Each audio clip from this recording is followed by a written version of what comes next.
Hello friends, ఈరోజు అయితే నేను వెండి పట్టీలు అలాగే బంగారు గాజులు ఇంకా చెవి కమ్మలు ఇవన్నీ కూడా ఈజీగా ఎలా క్లీన్ చేసుకోవాలో చూపిస్తున్నానండి. వీటి కోసం అయితే నేను ఒకే ఒక లిక్విడ్ని యూజ్ చేసి క్లీన్ చేస్తున్నాను. చూడండి, కొంచెం ఎక్కువ సార్లు పెట్టుకోవడం వల్ల ఈ బంగారు కమ్మలు ఇవన్నీ కూడా కొంచెం సోప్ వాటర్ అవి పట్టేసి ఉన్నాయి. గాజులు కూడా అలాగే ఉన్నాయన్నమాట.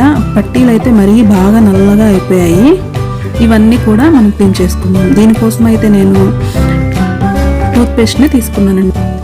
మీరు కోల్గేట్ టూత్పేస్ట్ అయినా తీసుకోవచ్చు, ఏదైనా కానీ వైట్ కలర్లో ఉండే టూత్పేస్ట్ని తీసుకోండి.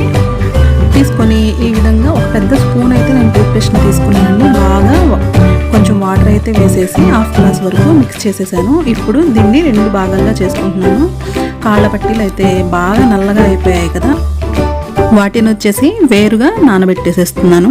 ఇప్పుడు మిగిలిన బంగారు గాజులు ఇంకా కమ్మలు ఇవన్నీ కూడా ఈ చిన్ని గిన్నెలో నానబెట్టేస్తున్నాను. వీటిని మీరు ఒక 15 మినిట్స్ పాటు నానబెట్టుకోండి, 10 to 15 మినిట్స్. అదే కాళ్ళ పట్టీలు అయితే కనుక మీరు వేడి నీళ్ళల్లో అయినా పెట్టుకోవచ్చండి. బాగా మరిగే నీళ్ళు కాదు, కొంచెం వేడి నీళ్ళల్లో అయినా పెట్టుకోవచ్చు. ఆ మురికంతా వచ్చేసేస్తుంది. వేడి నీళ్ళలో టూత్పేస్ట్ కలిపి మిక్స్ చేసేసి అందులో వేసేసుకుంటే బాగా ఎక్కువ నల్లగా ఉంటే ఒక హాఫ్ అన్ అవర్ అయినా నానబెట్టుకుంటే చక్కగా మురికంతా అందులోకి దిగిపోతుంది. చూడండి, ఇప్పుడు బంగారం ఇవన్నీ కూడా వేసేసాను. ఫస్ట్ అయితే నేను ఈ గాజుల్ని క్లీన్ చేస్తున్నాను. జస్ట్ కొంచెం లిక్విడ్ని చల్లుకుంటూ రుద్దేసుకోవాలి. మనం ఏంటంటే ఈ బంగారం అయితే పైపైన రుద్దుకోవాలండి. మెత్తటి బ్రష్ని తీసుకొని పైపైన రుద్దుకోండి. వీటి మీద ఏంటంటే ఎనామిల్ ఉందండి. మనం బంగారం ఎప్పుడైనా కానీ వేడి నీళ్ళల్లో, గోరువెచ్చని నీళ్ళల్లో అయితే వేసుకోవచ్చు, మనం పట్టుకోగలిగినంత వేడి. మరీ ఎక్కువ వేడి నీళ్ళల్లో కనుక వేస్తే ఆ ఎనామిల్ అనేది పోతుంది.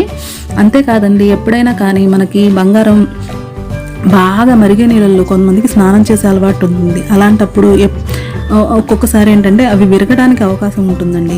అందుకని చెప్పేసి మరిగే నీళ్ళల్లో ఎప్పుడైనా కానీ బంగారంని వేయకూడదనమాట. అంతేకాదండి, ఇప్పుడు కేడియం బంగారం అని యూజ్ చేస్తున్నాం కదా, ఇవి చాలా డెలికేట్గా ఉంటాయి. సో వీటిని చాలా జాగ్రత్తగా చూసుకోవాలి. చూడండి, నేను పైపైనే రుద్దానండి, కానీ మురికంతా కూడా చాలా బాగా వదిలిపోతుంది. చూడండి, అన్నీ కూడా స్టోన్స్ ఉన్నవి ఈ కమ్మలు అనేవి. వీటికి ఏంటంటే సబ్బు ఎక్కువగా పేరుకొని పోయింది. వెనకాల శీలల దగ్గర కూడా నలుపు వస్తుంది కదా. ఇవన్నీ కూడా కొంచెం పైపైన రుద్దితే చాలు, చాలా బాగా క్లీన్ అయిపోతాయి. మనం నానబెట్టేటప్పటికే కొంతవరకు మురికి అనేది దిగిపోతుంది. ఈ విధంగా స్మూత్గా రుద్దుకోవాలి, రఫ్గా అయితే రుద్దకూడదు. ఈ విధంగా క్లీన్ చేసుకుంటే రాళ్ళు కూడా చక్కగా మెరిసిపోయేటట్లు క్లీన్ అయిపోతాయండి. అలాగే శీలల దగ్గర కూడా మనకి వెనక వైపు కొంచెం బాగా నలుపు ఉంటుంది కదా, ఆ నలుపు ఉన్న దగ్గర మీకు ఇలా టూత్ బ్రష్కి రాకపోతే కనుక పిన్నిస్ ఉంటుంది కదండి, ఆ పిన్నిస్ సహాయంతో తీసేసుకొని మళ్ళీ ఇంకొకసారి క్లీన్ చేసుకోండి. ఈ విధంగా అన్నీ కూడా క్లీన్ చేస్తున్నాను. అలాగే ఇప్పుడు చెవి కమ్మలు, చిన్ని చెవి రింగులు ఉన్నాయండి, అవి కూడా మొత్తం క్లీన్ చేసేస్తున్నాను.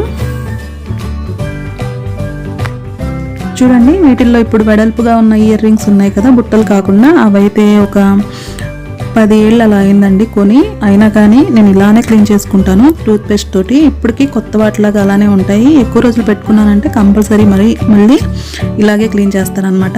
చూడండి, ఇప్పుడు ఇవన్నీ కూడా ఒకసారి నార్మల్ వాటర్లో 2 నుంచి 3 సార్లు బాగా కడుక్కోవాలి. ఎందుకంటే మురికి చాలా వస్తుంది కదా, అందుకని కడిగేసుకొని చక్కగా నీట్గా తుడిచి ఆరబెట్టేసుకొని తర్వాత స్టోర్ చేసుకుంటే సరిపోతుంది, భద్రపరుచుకుంటే. ఫ్రెండ్స్, ఇప్పుడు మనం పట్టీలు అయితే క్లీన్ చేసుకుందామండి. ఈ పట్టీలని మనం ఇప్పుడు అందరిళ్లలోనూ మెటల్ బ్రష్లు అనేవి అవైలబుల్గా ఉంటున్నాయి కదా, వాటితో రుద్దితే కనుక చాలా బాగా క్లీన్ అవుతాయి. చూడండి, ఈ పట్టీలు అయితే చాలా మురికి పట్టాయండి. కొంచెం లిక్విడ్ వేసుకుంటూ బాగా రఫ్గా రుద్దాలి. వీటిని బంగారం అయితే స్మూత్గా రుద్దాలి, వీటిని అయితే రఫ్గా రుద్దాలండి. వీటిని అయితే కొంచెం వేడి నీళ్ళల్లో వేసుకున్నా కానీ బాగా క్లీన్ అయిపోతాయి అన్నమాట. చూడండి ఎంత మురికి వచ్చేసిందో, చాలా బాగా వర్క్ అవుతుందండి టిప్ అయితే. పట్టీలు సాధారణంగా మురికి ఎక్కువగానే వస్తాయి. చూడండి ఎంత మురికి, మనం రుద్దుతుంటేనే మురికి కనపడుతూ ఉంటుంది. వీటి మీద కూడా ఎనామిల్ ఉందండి, అక్కడ మాత్రం కొంచెం రఫ్గా రుతకుండా ఉంటే అది పోకుండా ఉంటుందన్నమాట. స్టీల్ బ్రష్, మెటల్ బ్రష్ అయితే కనుక చాలా బాగా ఇంకా బాగా పోతుందండి. నేను నార్మల్ బ్రష్తో క్లీన్ చేస్తేనే చాలా బాగా పోయింది. చూడండి, మీకు చూపించడానికి చేతిలో పెట్టుకొని క్లీన్ చేస్తున్నాను. కలర్ అయితే చాలా చేంజ్ అయిపోయింది. అయితే మనం చేతిలో పెట్టుకొని క్లీన్ చేసే కన్నా మనం కింద ఏదైనా ప్లేట్లో కానీ ఏదైనా సపోర్ట్ తీసుకొని ఏమైనా క్లీన్ చేసుకుంటే కనుక ఇంకా బాగా క్లీన్ అవుతాయి అన్నమాట. ఈ విధంగా పట్టీలు కూడా క్లీన్ చేసుకున్నాను. ఎంత బాగా క్లీన్ అయ్యాయని చూడండి. 2 పట్టీలు కూడా చాలా బాగా క్లీన్ అయ్యాయి చూడండి.